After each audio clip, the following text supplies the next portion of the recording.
Hello दोस्तों, स्वागत है आपका। हर साल की तरह इस साल भी एप्पल लवर्स के लिए दिवाली ज़रा जल्दी आ गई है, क्योंकि एप्पल ने 12 सितंबर को आईफोन की नई 15 सीरीज़ को लॉन्च कर दिया। अब इसके लॉन्च करते ही मार्केट में ढेर सारा इंटरेस्ट और कन्फ्यूजन दोनों ही क्रिएट हो चुका है। अब मैं आपका इंटरेस्ट और कन्फ्यूजन दोनों ही क्लियर करने के लिए यहाँ पर बैठा हूँ। आपका इंटरेस्ट है आईफोन 15 सीरीज़ में, तो आज हम डिटेल में बात करेंगे इस आईफोन 15 सीरीज़ के बारे में इस वीडियो में। और नए और पुराने सारे आईफोन्स को कंसिडर करते हुए आपको कौन सा कंसिडर करना चाहिए अपने लिए, इस कन्फ्यूजन को भी मैं दूर करूंगा अपने सजेशन के थ्रू। तो मेरा नाम है आदित्य, आप देख रहे हैं टेक्निकली फिट। तो काम शुरू करें। अब इस साल भी एप्पल ने 4 नए मॉडल्स लॉन्च किए हैं, आईफोन 15, 15 प्लस, 15 प्रो और 15 प्रो मैक्स। अब चारों ही मॉडल्स में कुछ कॉमन चेंजेस देखने को मिलते हैं, तो सबसे पहले ज़रा उसको डिस्कस कर लेते हैं। बॉडी डिज़ाइन वाइज यहाँ पे कोई आपको मेजर चेंज देखने को नहीं मिलता है। पहले जो आईफोन के साइड वो बहुत ज़्यादा शार्प एजेस के साथ आया करते थे, उसको इन्होंने बहुत ज़्यादा स्लाइड सराउंड कर दिया है, ताकि जब आप इस फ़ोन को लॉन्गर ड्यूरेशन के लिए हाथ में पकड़े तो अब साइड्स आपको चुभे नहीं, आप आराम से कंफर्टेबली फ़ोन को हाथ में पकड़ सको। अब यहाँ पे जो आपको एक बहुत बड़ा चेंज देखने को मिलता है वो ये है कि एप्पल ने अपने लाइटनिंग पोर्ट को हटा दिया है और अब आपको लाइटनिंग पोर्ट की जगह USB type C charging port देखने को मिलता है। वैसे देखा जाए तो ये कोई बहुत बड़ी बात नहीं है, पर फिलहाल एप्पल और आईफोन यूजर्स के लिए बहुत बड़ी बात है। अब एप्पल ने ये मूव अपनी मर्ज़ी से नहीं लिया है, एक्चुअली एप्पल को ये फोर्स किया गया है लेने पे। पर मेरे हिसाब से ये चेंज बहुत ही ज़्यादा अच्छा चेंज है, क्योंकि यहाँ पे 2 नए पर्सपेक्टिव अनलॉक होते हैं। सबसे पहला तो ये कि जो इकोसिस्टम है जो कि एप्पल ने अपने प्रोडक्ट्स के अराउंड क्रिएट किया है और जिसके लिए एप्पल हमेशा बहुत ज़्यादा बोस्टफुल रहता है, वो अब एक्चुअली में पूरा होता सा दिख रहा है। तो अब आप अपना मैकबुक, अपना आईपैड, अपना आईफोन सब कुछ एक ही बार से चार्ज कर पाएंगे। अब आपको कोई एक एक्स्ट्रा वायर लेके घूमने की ज़रूरत नहीं है। इनफैक्ट एप्पल ने जो अपना एयरपॉड्स है उसके केस को भी अपडेट करके टाइप C वाला ही केस ला दिया है, तो वो भी आप सेम बार से चार्ज कर पाओगे। इनफैक्ट अगर आपके घर में कोई अपना एंड्रॉयड फ़ोन लेकर के आता है तो आपको ना कहने की ज़रूरत नहीं पड़ेगी, आप उसको भी वो चार्जर दे दोगे। खासकर अगर आप अपना सेकेंडरी फ़ोन कैरी करते हो जो कि एक एंड्रॉयड फ़ोन है, तो इस मामले में भी आप सॉर्टेड हो, राइट। और दूसरी चीज़ जो मुझे एज अ फीचर पर्सनली ज़्यादा पसंद है वो ये है कि अब आपको आईफोन के डब्बे में ऐसा type C to type C का केबल देखने को मिलेगा, जिसके वजह से अब आप अपने आईफोन से अपने एयरपॉड्स को चार्ज कर सकते हो। तो आप इसे रिवर्स वायर्ड चार्जिंग के तौर पे समझ सकते हैं। मैंने ये फीचर सैमसंग के अल्ट्रा सीरीज़ में पहले यूज़ किया हुआ है एंड आई एम ग्लैड कि एप्पल ने यहाँ पे कोई कंजूसी नहीं करी है, ये फीचर दिया है, क्योंकि एप्पल में आज भी आपको रिवर्स वायरलेस चार्जिंग देखने को नहीं मिलता। अब एप्पल बीइंग एप्पल ने यहाँ पर भी एक छोटा सा गेम तो कर ही दिया है। तो बेसलाइन मॉडल्स आईफोन 15 और 15 प्लस में आपको जो USB टाइप C मिलता है वो USB 2.0 है, और 15 प्रो और 15 प्रो मैक्स में वो USB 3.0 है। अब ये मैं आपको इसीलिए बता रहा हूँ क्योंकि USB 2.0 एक 20 साल पुरानी टेक्नोलॉजी है। तो जब आप डेटा ट्रांसफ़र कर रहे होंगे अपने आईफोन से अपने लैपटॉप में, तो 15 प्लस और 15 में आपको सिग्निफिकेंटली बहुत ही कम डेटा ट्रांसफ़र स्पीड मिलेगा when compare to iPhone 15 Pro और 15 प्रो मैक्स। ऑल्सो जब USB टाइप C इंट्रोड्यूस हुआ तो ये एक छोटी सी एक्सपेक्टेशन थी एप्पल से कि एप्पल यहाँ पे चार्जिंग स्पीड को भी बढ़ाएगा, पर नहीं, एप्पल ने अपनी चार्जिंग स्पीड को 20 वॉट पे ही रखा है। अब मेरे हिसाब से एप्पल ये सोच रहे हैं कि सब कुछ आज ही दे देंगे तो कल के लिए क्या रखेंगे। अब यहाँ भेदभाव करने के बाद फाइनली एप्पल ने कैमरा में एक बहुत ही इंटरेस्टिंग फीचर लॉन्च किया है, जिसको बोलते हैं ऑटोमेटिक पोर्ट्रेट मोड। अब इसमें होता ये है कि जब आप एक नॉर्मली भी फ़ोटो लेते हैं और फ़ोटो में कोई सब्जेक्ट सामने है या फिर कोई एक ऑब्जेक्ट सामने में ऐसे रखा हुआ है, तो फ़ोटो लेने के बाद आप गैलरी ऐप में उस फ़ोटो को पोर्ट्रेट मोड में कन्वर्ट कर सकते हो। इनफैक्ट एक नॉर्मली हुई फ़ोटो को आप उसका ब्लर एडजस्ट कर सकते हो और फोकस भी एडजस्ट कर सकते हो। इनफैक्ट एक और चीज़ जो सारे आईफोन्स में कॉमन है वो है नीचे का वो सब्सक्राइब बटन। इनफैक्ट वो सब्सक्राइब बटन आपको हर फ़ोन में देखने को मिल जाएगा। तो आप जब तक मेरे चैनल को सब्सक्राइब करो और तब मैं आगे बढ़ता हूँ। तो ये तो थी सारी कॉमन चीज़ें, पर अब हम प्रो मॉडल्स की बात कर लेते हैं, क्योंकि अगर आपकी जेब में कोई सुरंग बना सकता है तो वो ये प्रो मॉडल्स ही हैं। हमारी जेल में सुरंग। और यहाँ एप्पल ने वही करा है जो वो हर प्रो सीरीज़ के साथ करता है, बिल्ड में चेंज, कैमरा में चेंज और चिप में चेंज। अब फ़ोन के नाम से मिलाने के लिए चिप में भी प्रो लगा करके एप्पल ने यहाँ पर A17 प्रो चिप दिया है। अब ये एक 3 नैनोमीटर फैब्रिकेशन बेस वाला चिप है, तो जितना कम नंबर उतना बेटर परफॉर्मेंस और उतनी ही कम बैटरी कंजम्पशन।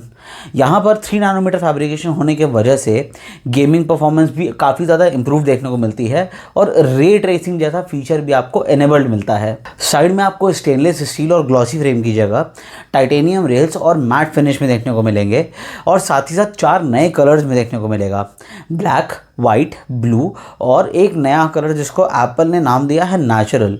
यहाँ पे बेसिकली एप्पल ने टाइटेनियम के ऊपर कोई कलर कोटिंग नहीं करी है और टाइटेनियम के रॉ कलर को एज इट इज़ आईफोन में यूज़ किया है, दस नेचुरल। और जब आप बड़े प्यार से साइड के टाइटेनियम रेल का लुत्फ उठा रहे होंगे तब अचानक से आपको देखने को मिलेगा ये क्या, म्यूट स्विच कहाँ गया। और यही है अगला चेंज कि एप्पल ने अपने आइकॉनिक म्यूट स्विच को हटा करके यहाँ पे एक्शन बटन दिया है जिसको आप कस्टमाइज़ कर सकते हो। तो अब सेटिंग्स ऐप के थ्रू आपको कैमरा खोल के फ़ोटो लेनी हो, फ्लैश लाइट ऑन करना हो, वॉइस मेमो रिकॉर्ड करना हो, फोकस मोड सेट करना हो या फिर शॉर्टकट की कोई भी सेटिंग्स को ऐड करना हो, किसी भी तरीके के एक्शन को आप एक्शन बटन से सेट कर सकते हो। और एक छोटी सी चीज़ जिसके बारे में एप्पल ने इवेंट में ज़्यादा फोकस नहीं करा है वो ये है कि एप्पल ने अपने फ़ोन की चैसी में कुछ चेंज करा है जिसके वजह से अब आईफोन का रिपेयर होना आसान हो सकता है। मतलब अब आप आईफोन का बैक बहुत ही ईजिली रिप्लेस करवा सकते हैं। पर सबसे इंटरेस्टिंग चीज़ ये है कि अब ये रिपेयर ईजी के साथ साथ सस्ता भी है काफ़ी ज़्यादा। आईफोन 14 प्रो के मुकाबले अगर आप आईफोन 15 प्रो का बैक रिप्लेस करवाने जाते हो तो वो आपको काफ़ी ज़्यादा सस्ता पड़ेगा। अब लास्ट में मिलता है कैमरा इंप्रूवमेंट्स। यहाँ पर 48 मेगापिक्सल का कैमरा मिलता है पर एक बड़े लेंस के साथ देखने को मिलता है। अल्ट्रा वाइड में भी बेसिक इंप्रूवमेंट्स किए गए हैं और आईफोन 15 प्रो मैक्स को यहाँ पे एक हार्डवेयर चेंज देखने को मिलता है। तो आईफोन 15 प्रो मैक्स को साइज़ के वजह से एक एडवांटेज मिलता है कि अब यहाँ पे एप्पल ने 5x टेलीफोटो लेंस दिया है, तो बड़े साइज़ के साथ साथ जूम भी बहुत ज़्यादा अवेलेबल है यहाँ पे। अब आखिरी में एक फाइनल अपग्रेड और देखने को मिलता है, वो है इनके प्राइसेस में। आईफोन 15 1,35,000 से शुरू होगा इंडिया में और आईफोन 15 प्रो मैक्स 1,60,000 से शुरू होगा। 1,60,000 मैन। अब नॉर्मल बेस लाइन 15 और 15 प्लस में कोई ज़्यादा मेजर चेंजेस देखने को नहीं मिलते हैं। सबसे पहला चेंज जो आपको यहाँ पे देखने को मिलेगा वो है इसका डिस्प्ले। अब आपको नॉच वाली नहीं बल्कि डायनामिक आइलैंड वाली डिस्प्ले देखने को मिलती है। तो और साथ ही साथ एप्पल ने इसकी पीक ब्राइटनेस को भी सीधे डबल कर दिया है और अब इसकी पीक ब्राइटनेस 2000 निट्स की है। तो बेसिकली 14 प्रो वाला ही डिस्प्ले यहाँ पे रीयूज़ हुआ है। कैमरा में भी सिमिलर इंप्रूवमेंट देखने को मिलता है आपको। अब आपको यहाँ पे 12 मेगापिक्सल वाला नहीं बल्कि 48 मेगापिक्सल वाला ही सेंसर देखने को मिलता है। तो बेसिकली अगेन आईफोन 14 प्रो के कैमरा को उठा करके यहाँ पे रीयूज़ किया गया है। तो फॉर्मूला बल्कि सेम है कि पिछले साल के प्रो मॉडल को उठा करके इस साल का बेस लाइन आईफोन बना करके चिपका दिया गया है। तो basically same body, same design, A16 bionic, वही सेरामिक शील्ड, सब कुछ वही मिलता है। पर जो सबसे अच्छी बात है यहाँ पे कि प्राइस भी पिछले साल के जैसा ही सेम टू सेम है। तो आईफोन 15 इंडिया में 80,000 से शुरू होगा और आईफोन 15 प्लस इंडिया में 90,000 से शुरू होगा। अब मैंने आपको शुरू में ही बोला था कि नए पुराने सारे आईफोन्स को मिला करके आपको कौन सा कंसिडर करना चाहिए, मैं आपको ये भी सजेस्ट करूँगा और आपके कन्फ्यूजन को भी क्लियर करूँगा।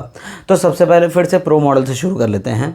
आईफोन 15 और 15 प्रो ही आपके पास ऑप्शन बचता है क्योंकि हर साल जब भी आईफोन नया प्रो मॉडल लॉन्च करता है तो आईफोन अपने पुराने प्रो मॉडल्स को डिसकंटिन्यू कर देता है।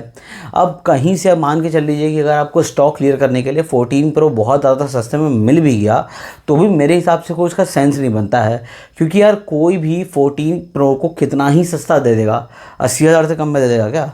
और 80,000 में तो फिर आईफोन 15 आपको मिल जाता है। अब अगर बेस लाइन मॉडल्स की बात करें तो यहाँ पे आपके पास में 3 ऑप्शंस हैं, आईफोन 13, आईफोन 14 और आईफोन 15। अब अगर आपके पास में आईफोन 11 या उससे नीचे का मॉडल है तो मेरे हिसाब से आपको आईफोन 13 या आईफोन 14 लेना चाहिए। पर आईफोन 13 लेना है या 14 ये कैसे डिसाइड करोगे? तो सेल आने वाली है और अमेज़ॉन और फ्लिपकार्ट पे हर साल की तरह जनहित स्कीम के अंदर आपको हर घर आईफोन का अभियान शुरू होगा।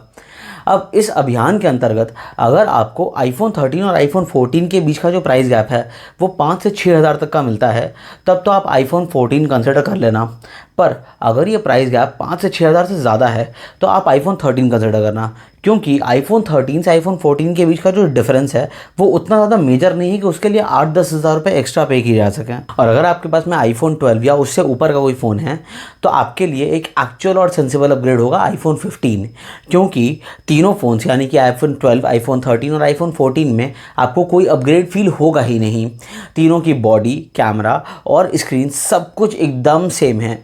तो अगर आपको एक्चुअल अपग्रेड करना है आईफोन 12 या अबव के लिए, तो आपके लिए एक्चुअल अपग्रेड होगा आईफोन 15। बाकी मैं हर बार कहता हूँ कि पहले अपना बजट डिसाइड करो, उसके बाद अपना फ़ोन डिसाइड करो, क्योंकि मार्केट में हर 1000-2000 रुपये के गैप पे आपको एक बेटर फ़ोन देखने को मिल जाएगा। अब अगर इस वीडियो की इन्फॉर्मेशन आपको पसंद आई हो या फिर जो मेरा सजेशन है वो आपको अच्छा लगा हो, तो इस वीडियो को लाइक करें। अगर आप किसी ऐसे आईफोन लवर को जानते हैं या फिर किसी ऐसे को जानते हैं जो अगले सेल में आईफोन लेने की सोच रहा है, तो उसके साथ ये वीडियो ज़रूर शेयर करें। आगे सेल आने वाली है, तो आपको किन बातों का ध्यान रखना है, कौन से प्रोडक्ट्स को विश लिस्ट में ऐड करना है, और सेल से रिलेटेड और भी बहुत सारी इन्फॉर्मेटिव कंटेंट आगे मैं देने वाला हूँ। तो उसके लिए मेरे चैनल को सब्सक्राइब कर लो। मैं मिलता हूँ आपसे अगली वीडियो में, तब तक के लिए फिट रहिए, मस्त रहिए और देखते रहिए टेक्निकली फिट।